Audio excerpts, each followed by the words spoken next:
This is a reading from the poem of the Man God by Maria Valtorta, Volume 3, Episode 210. Jesus speaks about the holy economy of universal love. 23rd of October, 1945. I do not know whether it is the same day, but I suppose it is, because Peter is sitting at the family table in Nazareth. The meal is almost over, and Syntyche gets up to put on the table some apples, nuts, grapes, and almonds, which end the supper, because it is evening, and lamps have already been lit. They are talking about lamps when Syntyche brings the fruit. Peter says, "This year we will light an extra lamp, and then more and more for your son, because we want to light it for you, even if you are here. It is the first time we light one for a boy." And Simon is moved when he ends, "It would certainly be lovelier if you were there. Last year, Simon, it was I who sighed for my son, far away, and with me Mary of Alphaeus, Salome, and also Mary of Simon in her house at Kerioth, and Thomas's mother. Oh, Judas's mother, her son will be with her this year, but I do not think she will be happier. Never mind. We were at Lazarus. How many lights! It looked like a sky of gold and fire. Lazarus has his sister this year, but I am sure of speaking the truth when I say that they will be sighing because you are not there. And where will we be next year?" "I will be very far away," whispers John. Peter turns round to look at him as he is sitting beside John, and he is on the point of asking something, but fortunately he controls himself because of a meaningful look of Jesus.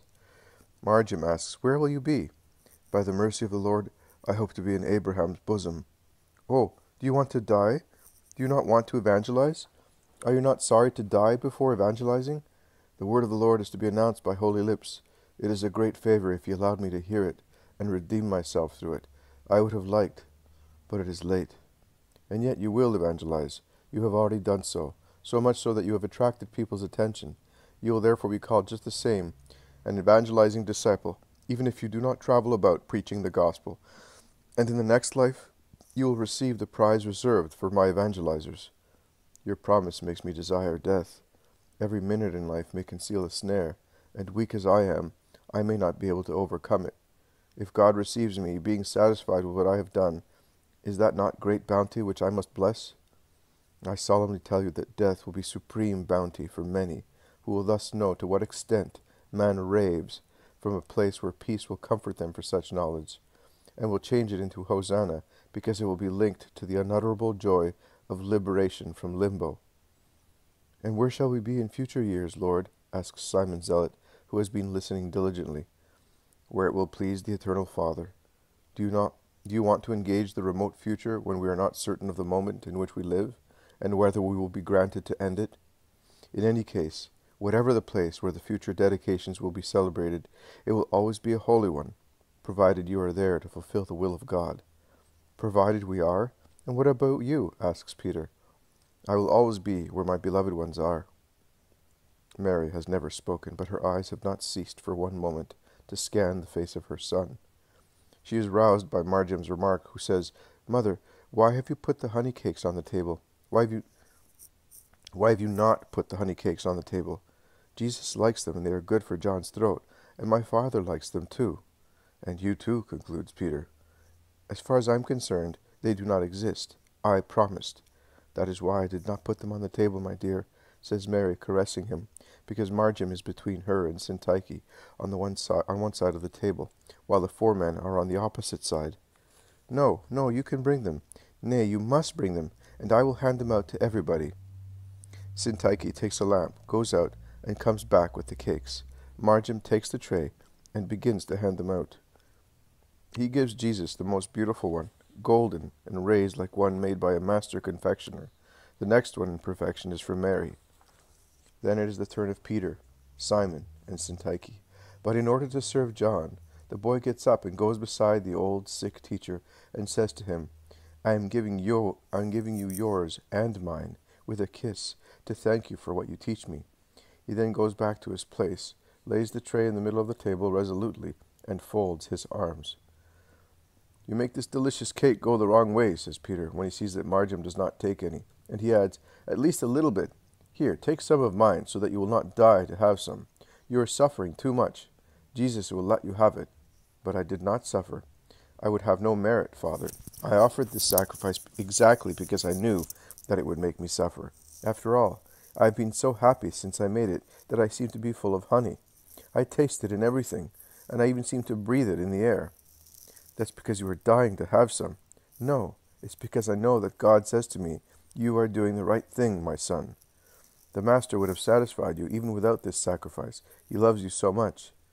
Yes, but it is not fair that I should take advantage of it, just because he loves me. In any case, he says that great is the reward in heaven, even for a cup of water offered in his name. I think that it is great for a cup of water given to other people in his name. It must also be for a cake, or a little honey, which one gives up out of love for a brother. Am I wrong, Master? No, you have spoken wisely. In fact, I could have granted you what you asked for in favor of little Rachel, also without your sacrifice, because it was a good thing to do, and my heart desired it. But I did it with greater joy, because I was helped by you.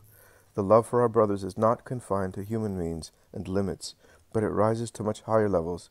When it is perfect, it really touches the throne of God, and blends with his infinite charity and bounty.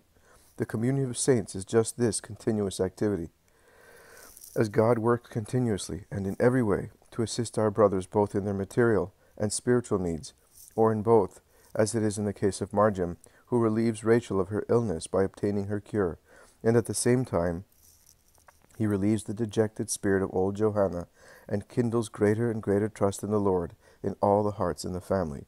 Even a spoonful of honey, offered as a sacrifice, can help to bring peace and hope to an afflicted soul, as a cake or any other food given up out of love may obtain some bread, offered miraculously for some starving person, who is remote from us and will never be known to us, and an angry word, not uttered out of spirit of sacrifice, although justified, may prevent a remote crime, as to resist the desire to pick a fruit out of love may bring about a thought of recipiscence in a thief and thwart a theft. Nothing is lost in the holy economy of universal love, neither the heroic sacrifice of a boy before a dish of honey cakes, nor the holocaust of a martyr. Nay, I tell you that the holocaust of a martyr often originates from the heroic upbreeding imparted to him since his childhood for the love of God and his neighbor. So it is really a good thing that I should always make sacrifices for the time when we will be persecuted, says Marjam earnestly. Persecuted? Asks Peter. Yes, don't you remember what he said, that he said so? You will be persecuted in my name. You told me the first time you came alone to Bethsaida in summer to evangelize. This boy remembers everything, comments Peter, admiring him. The supper is over. Jesus stands up. He prays for everybody and blesses them. And while the women go to tidy up the kitchen, Jesus and the men take seats in the corner of a room, where he begins to carve a piece of wood, which under the amazed eyes of Marjam takes the shape of a little sheep.